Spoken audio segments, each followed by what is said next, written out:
Assalamualaikum warahmatullahi wabarakatuh. Alhamdulillah, wassalatu wassalamu ala rasulillah. Allahumma salli ala Sayyidina Muhammad wa ala ali Sayyidina Muhammad. Saudara-saudaraku, pagi hari ini saya ingin berbagi tip yang sederhana agar kita terbiasa untuk menciptakan sesuatu yang punya karakter unggul.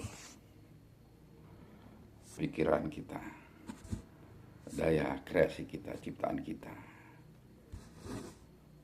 dan ilmu yang kita sampaikan adalah ilmu yang punya keunggulan. Yang pertama, ya tentu sebagaimana diperintahkan oleh Allah, yatslu alaihim ayatihi wa yuzakkihim wa yu'allimuhumul kitab. Kita harus selalu membaca ayat-ayat untuk memberi ilmu kepada kita. Yatslu alaihim ayatihi wa yuzakkihim wa yu'allimuhumul kitab wal hikmah, dan membaca tafsir-tafsir ayat itu untuk melihat keunggulan kompetitif kita dengan sesama dalam koridor fastabiqul khairat. Itu yang penting. Niat kita menciptakan diri kita unggul dalam ilmu, dalam kreasi, dalam pikiran, dalam tindakan, semata-mata fastabiqul khairat sebagaimana diperintah Allah. Bukan untuk menyombongkan diri, bukan untuk ria. Ilmu kita, kreasi kita apa, bukan untuk kita sombongkan, kita sampaikan kepada orang lain bukan dalam rangka ria, takabur, tapi kita berbagi ilmu karena itu adalah al-baqiyatus shalihah. Kita bersedekah dalam rangka fastabiqul khairat, mengajak orang lain bersedekah.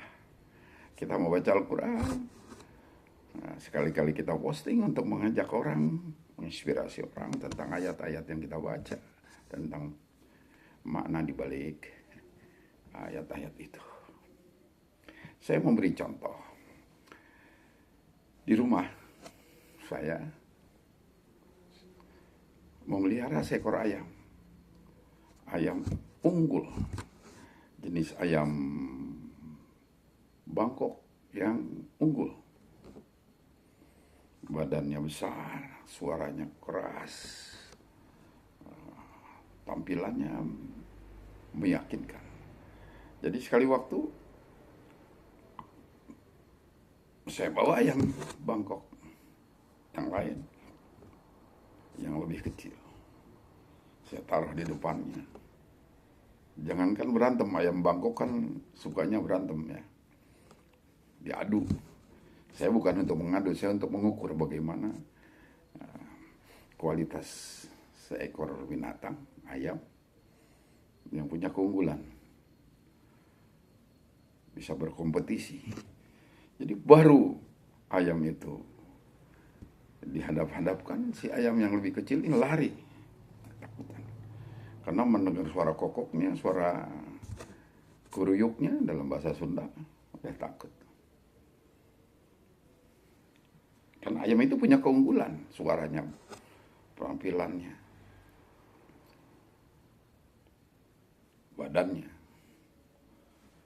Jadi kita harus punya keunggulan. Sebagaimana Rasulullah mengatakan, kalau ada Sayyidina Umar, setan pun takut, lari terbirit-birit.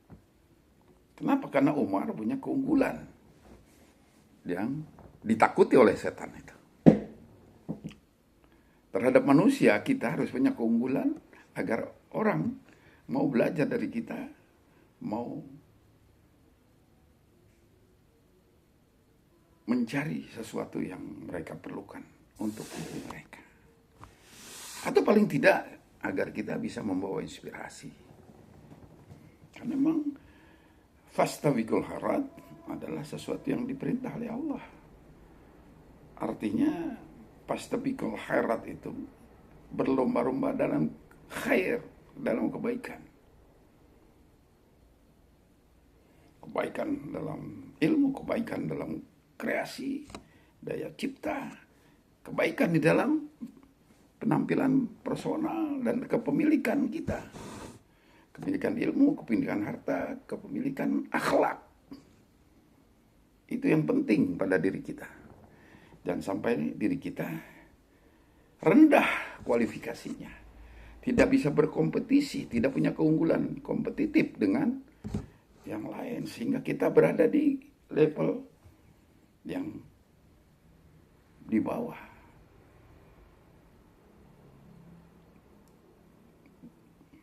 Kita harus mampu memberi, bukan meminta. Kita harus unggul, bukan kita rendah. Jangan kita tawadu. Saya mah nggak perlu banyak-banyak, ya cukup saja segini. Nggak mau berbagi ilmu atau nggak mau cari ilmu. Padahal tugas kerasulan adalah yang pokok. Di samping membaca ayat Al-Quran, mencari ilmu, menyampaikan ilmu. Jadi tiap hari kita harus terus mengasah diri kita agar punya keunggulan dalam 3 hal pokok. Kepemilikan ilmu, kepemilikan harta agar kita bisa sedekah, dan kepemilikan akhlak, kepribadian kita agar bisa memberi contoh dan dicontoh dengan baik. Standing akademik kita, kedudukan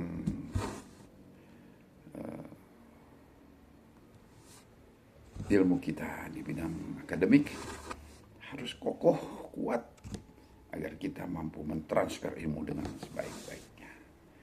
Itu yang saya sampaikan. Mari kita fastabiqul khairat, berlomba-lomba dalam kebajikan. Mari kita terus mengasah diri kita untuk terus meningkat dalam semua aspek kehidupan, terutama dalam amal soleh kita. Ilmu, akhlak, keduniaan nggak ada artinya kalau kita tidak imbangi dengan akhlak yang mulia. Sebagaimana dikatakan oleh Al-Attas, jangan sampai kita kehilangan adab, kehilangan akhlak. Jangan sampai lost akhlak. Orang yang berilmu akhlaknya harus baik. Orang yang punya harta akhlaknya harus baik terhadap harta itu. Dia mau berbagi. Itulah sejatinya kualifikasi yang harus kita miliki sebagai cendekiawan muslim. Assalamualaikum warahmatullahi wabarakatuh.